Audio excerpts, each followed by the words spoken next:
Gledate Gorenjska poročila na GIF TV. Dober dan.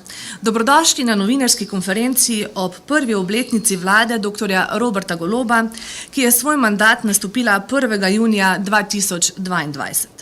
Na oder zato vabim predsednika 15. slovenske vlade dr. Roberta Goloba, podpredsednico vlade in ministrico za zunanje in evropske zadeve Tanjo Fajon ter podpredsednika vlade in ministra za delo, družino in socialne zadeve ter enake možnosti Luko Mesca.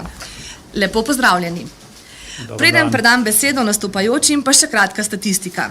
Vlada je namreč v času od 1.6.2022 do 25.5.2023 pripravila 1014 predpisov, in sicer 57 predpisov iz pristojnosti državnega zbora, torej zakonov oziroma njihovih novel, 430 predpisov iz pristojnosti Vlade Republike Slovenije in 527 predpisov iz pristojnosti ministrstev.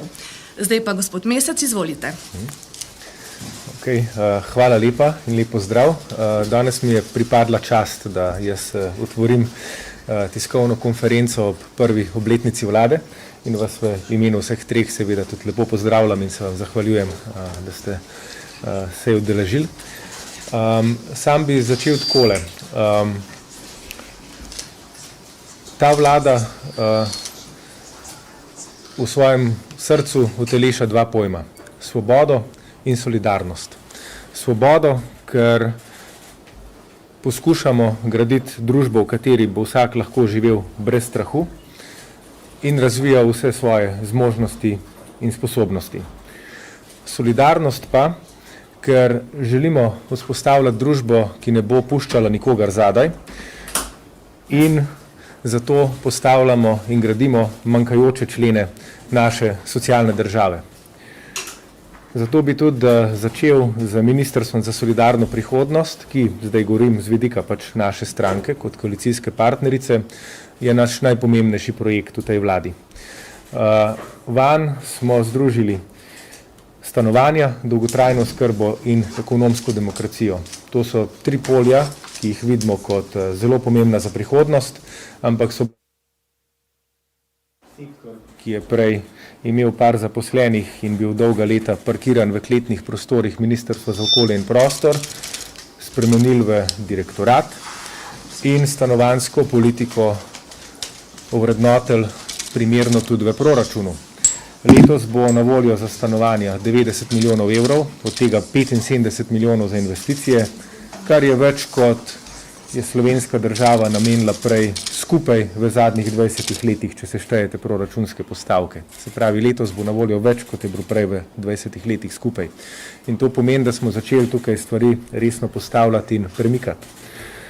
Enako z dolgotrajno oskrbo. Sam sem v politiki od leta 2014 in ni minilo predvolilno soočenje, kjer ne bi imeli politiki, ne glede na to, iz katere stranke, leve, desne ali sredinske so prihajali, polnih ust dolgotrajne oskrbe. Premaknilo se ni pa nič. Zdaj imamo končno v obravnavi predlog zakona, ki vzpostavlja 6 pravic dolgotrajne oskrbe in znotraj katerega se dogovarjamo tudi o ustreznem financiranju, da bo lahko mreža začela s 1.1.24 postopoma delovati in po korakih jo bomo vzpostavljali. Mislim, da je to velik civilizacijski korak naprej. Glede ekonomske demokracije danes ne bom preveč zgubljal besed, bi pa samo povedal, da imamo en zakon že pripravljen in ga lahko v kratkem pričakujete v obravnavi. Potem, če se premaknem na Ministrstvo za kulturo, ki je drugo, ki ga pokrivamo, bi izpostavil predvsem, da bo obnovljena Drama. To je ponovno ena od obljub, ki je bila dolgo neuresničena v slovenski politiki. Mi smo jo že lani poleti s predsednikom vlade vred vsi skupaj podprli in se zavezali, da bo to eden od infrastrukturnih projektov v področju kulture, kjer bo vlada pokazala, da z ohranjanjem kulturne dediščine in z razvijanjem področja kulture misli resno. Druga stvar, ki je zelo pomembna, je naše zavzemanje za svobodo medijev. Nemudoma smo osvobodili STA političnih pritiskov in ga, če si lahko izposodim grd termin, s katerim ga je opisal prejšnji predsednik vlade, ventilatorja lažnih novic, spremenili nazaj v servis, na katerega se lahko zanesete, da servisira verodostojne in resnične informacije, politično neobremenjene. Enako poskušamo narediti na RTV-ju. Zdaj so tudi na sodni ravni končno odpravljene blokade, da lahko RTV po skoraj 20 letih od sprejema tako imenovanega Grimsovega zakona in političnih kadrovanj v njem, ta servis osvobodimo politike in ga vrnemo v roke tistih, ki jim pripada, gledalk in gledalcem in pa zaposlenim. In pa zadnja stvar na področju kulture, ki bi omenil, je, da smo vzpostavili direktorat, ki se ukvarja z reševanjem prekernega statusa samozaposlenih v kulturi. Tukaj bi samo podčrtal, da jih več kot tretjina živi pod pragom tveganja revščine. In zdaj, če se premaknem na resor, ki ga vodim sam, Ministrstvo za delo, družino in socialne zadeve, bi pa po prvem letu izpostavil naslednje stvari. Ko govorimo o delu, minimalno plačo smo povišali za 100 evrov mesečno, neto, kar je najvišje zvišanje v zadnjih 10 letih. Beležimo najvišjo zaposlenost v državi, odkar obstaja Republika Slovenija. In pa izvršujemo izboljšave za zaposlene na več ravneh, od tega, da krepimo inšpektorat za delo, kjer mislim, da se prvi rezultati odločnejšega delovanja tega inšpektorata že kažejo, in seveda se zavzemamo za krepitev delavskih pravic, pravkar je bil sprejet pravilnik o poklicnih boleznih. Ob tem je seveda v srcu naše politike skrb za najranljivejše.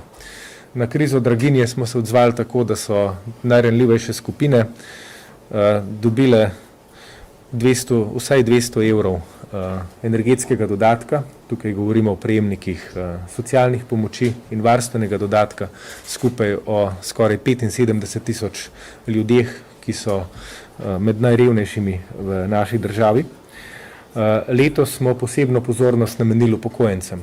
Tako bodo v novem paketu 100 milijonskem vdove, invalidi in pa ljudje z najnižjimi pokojninami prejeli dodaten letni regres letos. Naslednje leto bodo vdove in vdovci dobili vsaj zajamčeno pokojnino, ki bo od 1. novembra letos znašala vsaj 700 evrov, in pa invalidom, ki so, ko govorimo o invalidskih upokojencih, najranljivejša skupina pri nas, bomo z različnimi ukrepi pristopili na pomoč.